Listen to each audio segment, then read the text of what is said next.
Well, things just escalated quickly in this one.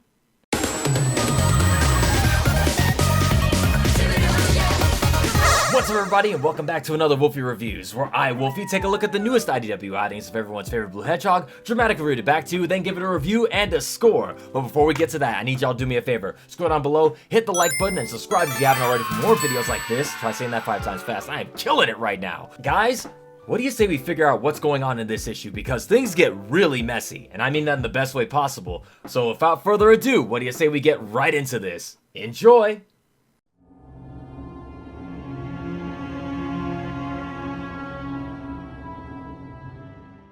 Mimic. He was once a fierce and clever warrior, my friend. But greed meant more to him than friends, and we have been hunting each other ever since. And now he's here, disguised to finish the job. We won't let him. One mistake and he's done.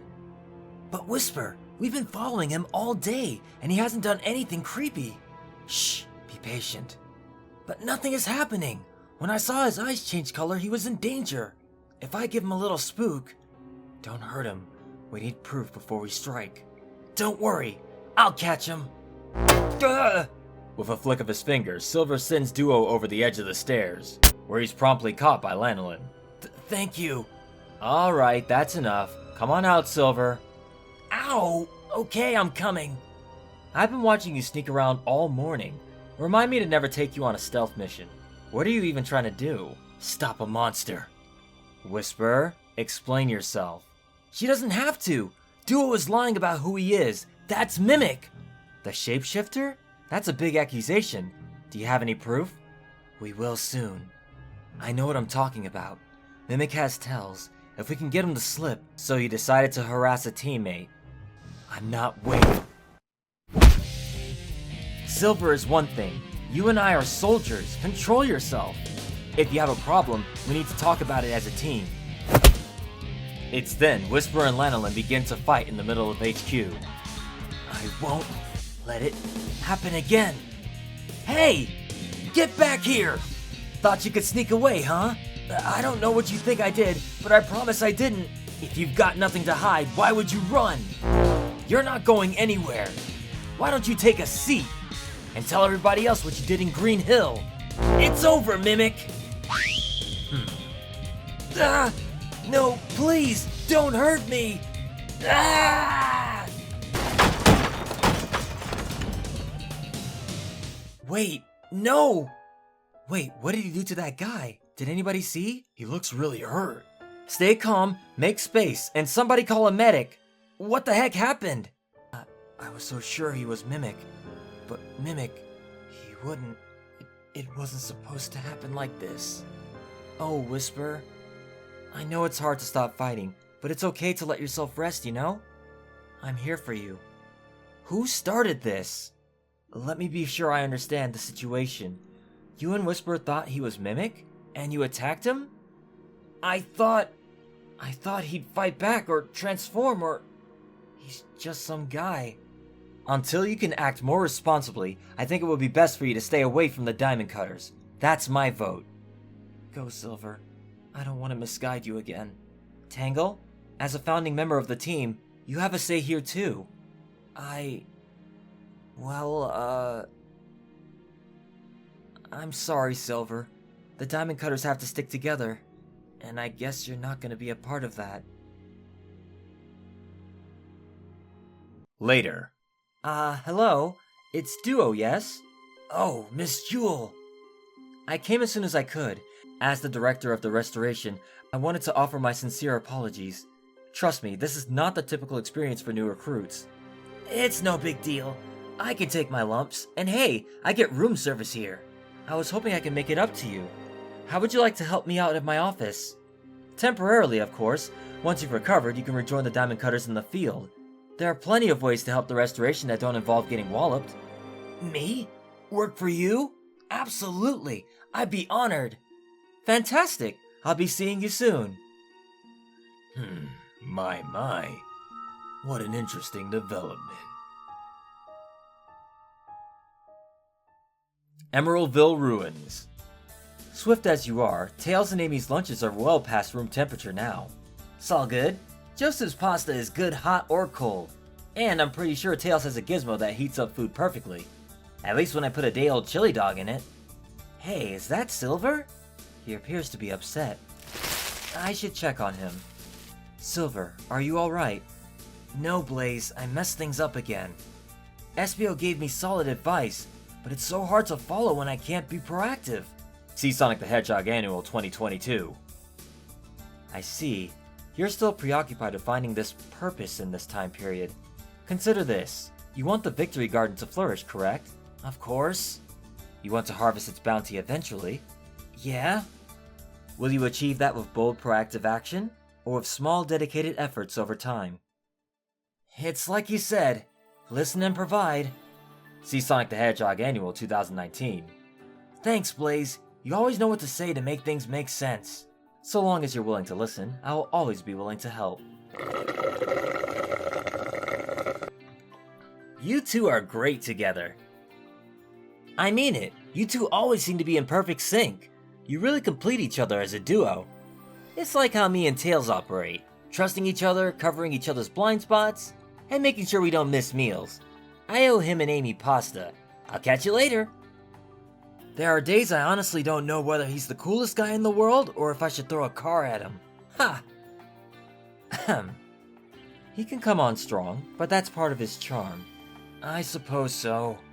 The two of you aren't so different, all things considered. Excuse me? You both prefer to act decisively, and strikingly. You have immense power, and all you want to do with it is protect others. It's noble, commendable. Maybe that's why we're so in sync. You're the same as us too. I beg your pardon? You're the princess of an entire empire, and have tremendous powers of your own. Either one of those could have made you unapproachable. Instead, you use your position and power to protect everyone. Not just because you have to, but because you want to. I think it's inspiring.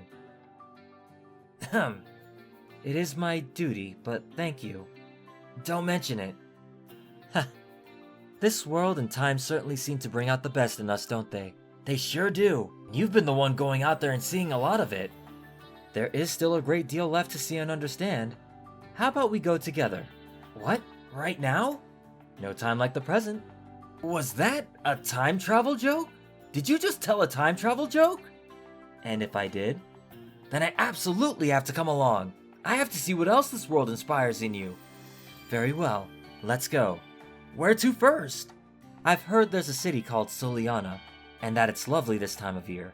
Sounds good to me. Lead the way. Next time, a heist on Angel Island and a feast at Cream's house. God damn! I mean, like, god damn! Talk about a situation going from bad to worse in a matter of minutes. Like, I was expecting things to pop off in this issue, but like, holy crap, everything escalated so damn fast I felt like I was watching the world's fastest car accident. I couldn't look away, that's for sure. And that's mainly due to Silver and Whisper, who after the last issue, decided to perform a stakeout and watch Duo to see if he would slip up. Now here's where they messed up. Firstly, they should have spied on him while he was in private. Catching him doing something sus in public is highly unlikely. I mean, if you're a mimic disguised in an enemy base, you probably want to keep a low profile and avoid doing anything suspicious while other people are around. In private, however, he's way more likely to slip up and reveal himself. I mean, sure, you run the risk of seeing something you wish you hadn't if you do that, but getting an eye full of Mimic's other tentacle while he's alone is a small price to pay to catch his ass. Secondly, they really should have shown Silver that Vector Detector Sonic Boom episode. Then he would have learned all about patience. Vector knows what he's talking about. There's usually 2 lines of dialogue and then they see their guy. Yeah, well, life's not like TV. Silver jumps the gun and tries to make Duo slip up. Literally. To which Lanolin finally calls out the psychic pineapple from hiding. Now caught and their plan revealed, Whisper explains what they were doing and how they believe that Duo is Mimic in disguise. Lanolin, feeling that these accusations are unwarranted, stands up for him and then gets into an actual physical fight with Whisper. Like these girls start throwing hands right in the middle of HQ, making a whole ass scene while Duo slips away. I would like to address the hate that Lanolin will no doubt get hit with after this, and remind all the adamant sheep haters that the true villain here is Pink Monster, that she has an actual valid point about Silver and Whisper's accusations. As far as she's concerned, her teammates are attacking an innocent man. You have to take into account she has not seen anything suspicious from him, so it's their word against his. and she seems to have no problem standing up for the little guy. But Wolfie, Whisper, and Silver are... Yes, I know, they are established heroes, and we know that they are properly validated by this point, while Lanolin is relatively new to all of this. There's no evidence, and they are about to attack one of their own in public. No matter how this goes, it's not a good look for any of them. Also playing devil's advocate, but Whisper did technically get physical first. Could the situation have been handled better? Going back to Duo, Silver has followed him and attempts to get him to forcefully reveal himself by holding him hostage in the air via a psychically held chair. However, our scheming Calamari sees an opportunity and makes things look much worse. And he takes a dive, making it look like Silver injured him in the scuffle. I gotta say, I respect this man's commitment to the bit. So he's not only caused a wedge in the group, but also gets Silver voted off the new Diamond Cutters after a unanimous vote between Lanolin, Whisper, and Tangle. Mimic has also made the new Diamond Cutters look bad in public, and made Whisper doubt her judgment on him. The only one who came out on top of all of this was Mimic, and it's not even close. When it's all said and done, we end with Mimic in the hospital, with Jewel asking him if he would like to help her at her office. And we end with that smug Octopuff getting away scot-free. While that is very frustrating, I gotta say I love how he played everybody in this story. We can really see how cunning and clever Mimic is when it comes down to formulating plans on the fly. The icing on the cake is that he actually got rid of Silver as well. The one guy who was going to be a big problem if he wound up staying around. So well done, Mimic, you did it, you scumbag. The next story is a follow-up to both the previous Sonic and Blaze story from issue 63, as well as the previous story with Mimic. While Sonic and Blaze are running through Emeraldville, they find Silver looking sad and dejected. And much like a Sonic artist with purpose, Blaze drops everything she's doing to make sure their shippers are happy. After the two share a long and wholesome conversation, Sonic decides to leave the two unofficial lovebirds/best friends together while he goes off to deliver food to Tails and Amy. And I like that Sonic comments on that too. It's like he's channeling every single shipper's hopes and dreams into words as he pokes fun at them. And as much as I think Blaze and Sonic make a good team, I have to agree that Blaze and Silver are a really good fit together. What happened back with Mimic might not have happened if Blaze had been there. With nothing left to do, the two decide to head off to Soliana, to hopefully avoid some royal orange-legged human girls. So even though Silver is officially written out of the Diamond Cutter storyline, he's at least happy being off with Blaze for now, hoping we get a bit more of them later on too. This comic gets a 9.1 out of 10. Lanolin, I love you girl, but we're gonna need to have a long talk about your leadership before things get off the rails real quick. Mimic is still out there and Whisper is now having doubts he's indeed Squid Game. But let me know your thoughts and spin-dash the like button for the engagement and algorithm. I'll see you all next time. This video is brought to you by my patrons. DaveMan1000, Latrice, AWols, Twitter1, Brenda Ajimu, Gabriel, Pokédexes, Shadow, Pimpuigi, Kaylin Meyer, Maverick, Marcy Martin, The Marble Gardener, Dacia Doodles, Ricky Gouet, A Human in a Hoodie, Nazare Beauregard, Max Moeller, Hawkin125, No Name, Kiera, Preston King, Julia Bonavita, Jeffrey Dahl, Jack Thorne, Seiko, Anthony Sampson, Dennis Taylor, Ivan Lugo, Jack Rigg, Milza Hodinu, Little Rara, Black Flash 09, Shadow Soul, The Zeto Blade, Not Lagoshi, Noah Whitson, Sarah McMenemy, The Zerai, Martin Brown, Ruckus 3K, Chris, Reed. Thanks again guys, you are all my heroes.